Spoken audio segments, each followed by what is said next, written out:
کسی زمانے میں ایک ٹھنگنا آدمی جس کا نام اکبر تھا گاؤں سے بہت دور ایک پہاڑی پر رہا کرتا تھا۔ اس کا قد تو چھوٹا تھا مگر اخلاق اور کردار بہت بلند تھا۔ وہ گاؤں والوں میں اپنی سچائی، نرم دلی اور اپنے انوکھے گول چہرے کی وجہ سے بے حد مقبول تھا۔ ہر شخص اسے چاہتا تھا۔ وہ اپنے چھوٹے سے گھر میں اکیلا رہتا تھا اور ہر روز اپنے باغیچے میں کام کرتا تھا۔ گاؤں میں کسی کا بھی باغیچہ اس جیسا بالکل نہیں تھا۔ اس کے باغیچے میں گلاب، چنبیلی، موتیا، گیندا، سورج مکھی غرض قسم قسم کے پھول لگتے تھے جن کی خوشبو سے اس کا باغیچہ مہکتا رہتا تھا۔ دوست تو اس کے بہت تھے مگر اس کا سب سے عزیز دوست قاسم تھا۔ اس کی آٹے کی چکی تھی۔ وہ اکبر کا اتنا گہرا دوست تھا کہ جب وہ اس کے گھر آتا اس کے باغیچے میں بہت سے پھول توڑ کر لے جاتا۔ وہ کہا کرتا تھا، سچے دوستوں کی ہر چیز مشترک ہوتی ہے۔ قاسم جب بھی یہ کہتا اکبر خوشی سے سر ہلاتا اور ایسے دوست پر فخر کرتا جس کے خیالات ایسے اعلیٰ تھے۔ کبھی کبھی گاؤں والے سوچا کرتے کہ جواب میں قاسم اکبر کو کچھ نہیں دیتا، جبکہ اچھے لوگ اگر کوئی تحفہ وصول کرتے ہیں تو بدلے میں کچھ نہ کچھ ضرور دیتے ہیں۔ جب قاسم کے گودام میں آٹے کی سینکڑوں بوریاں پڑی رہتی تھیں اور 6 گائیں اور سینکڑوں بھیڑیں تھیں مگر وہ ایک آٹے کی بوری تک اکبر کو نہیں دیتا۔ اس کے لیے تو قاسم کی وہ باتیں ہی سب کچھ تھیں جو وہ دوستی اور بے غرضی کے بارے میں اکثر کرتا تھا۔ اکبر دن رات اپنے باغ میں کام کرتا رہتا۔ گرمی اور بہار میں وہ بہت خوش ہوتا مگر جب سردی آتی تو وہ پریشان ہو جاتا کیونکہ اس کے پاس کوئی پھل یا پھول نہیں ہوتا تھا کہ جسے وہ بازار میں بیچ کر اپنے لیے کچھ خرید سکے۔ یہاں تک کہ کبھی کبھی تو اس کے پاس کھانے کے لیے بھی کچھ نہیں ہوتا۔ چند بادام یا آلوچے کھا کر وہ بھوک مٹاتا۔ اکبر سردیوں میں خود کو بے حد تنہا محسوس کرتا تھا کیونکہ قاسم بھی اس موسم میں اس سے ملنے نہیں آتا تھا۔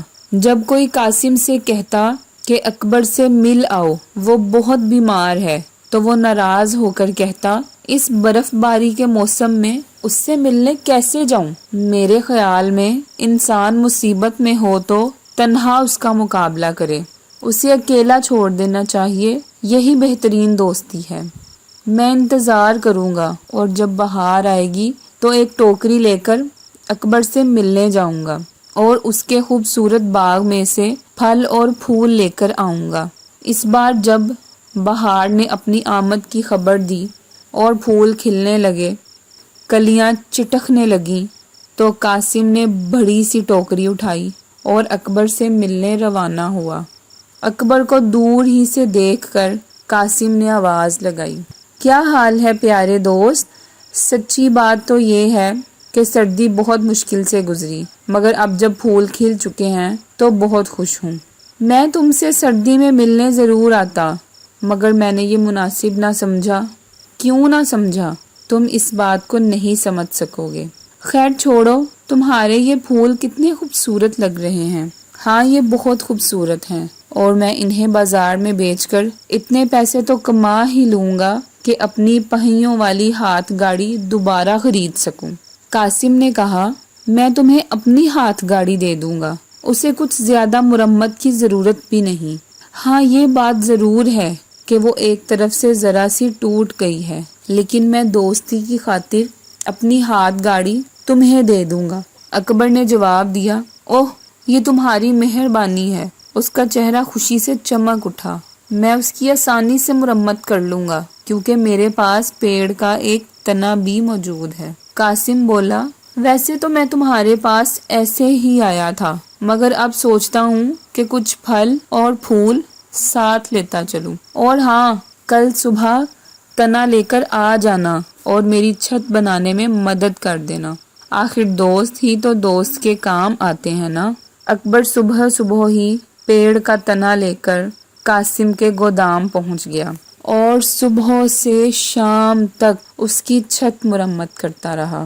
قاسم نیچے کھڑا اسے ہدایات دیتا رہا۔ شام تک اکبر تھک کر چور ہو چکا تھا، مگر اسے یہ اطمینان تھا کہ قاسم اسے اپنی ہاتھ گاڑی دے دے گا، مگر قاسم نے تو اس سے بات تک نہ کی۔ چنانچہ وہ گھر آ کر بھوکا ہی سو گیا۔ سخت برف باری کے عالم میں آدھی رات کے وقت اچانک کسی نے دروازہ کھٹکھٹایا۔ اکبر نے دروازہ کھولا تو قاسم ہاتھ میں لالٹین لیے کھڑا تھا۔ دوست میرا بیٹا سخت بیمار ہے، تمہاری بڑی مہربانی ہوگی اگر تم اگلے گاؤں سے ڈاکٹر کو بلا لاؤ۔ اکبر نے حیرت سے پوچھا، اس سخت برف باری میں؟ ہاں تو کیا ہوا؟ ویسے بھی میں تمہیں اپنی ہاتھ گاڑی دوں گا، تمہیں میرا یہ کام ضرور کرنا چاہیے۔ قاسم نے یہ سب باتیں بہت خود غرضی سے کہیں۔ اچھا تو ٹھیک ہے، مگر میری لالٹین خراب ہے، اگر تم اپنی لالٹین دے دو تو میں آسانی سے ڈاکٹر کو بلا لاؤں گا۔ نہیں دوست، میری لالٹین تو بالکل نئی ہے، یہ میں کسی کو نہیں دے سکتا، تم اندھیرے ہی میں اندازے سے چلے جاؤ۔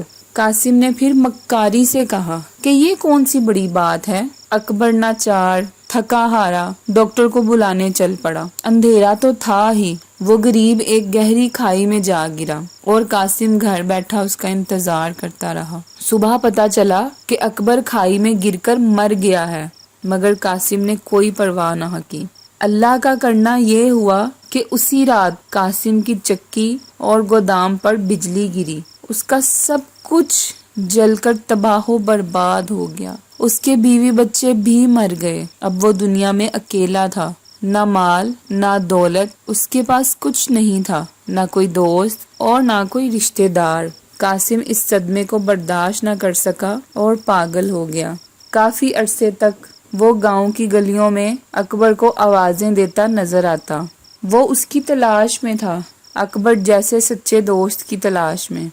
اچھے دوست سے بڑی نعمت کوئی نہیں اور لالچی دوست سے بڑی چیز دنیا میں نہیں۔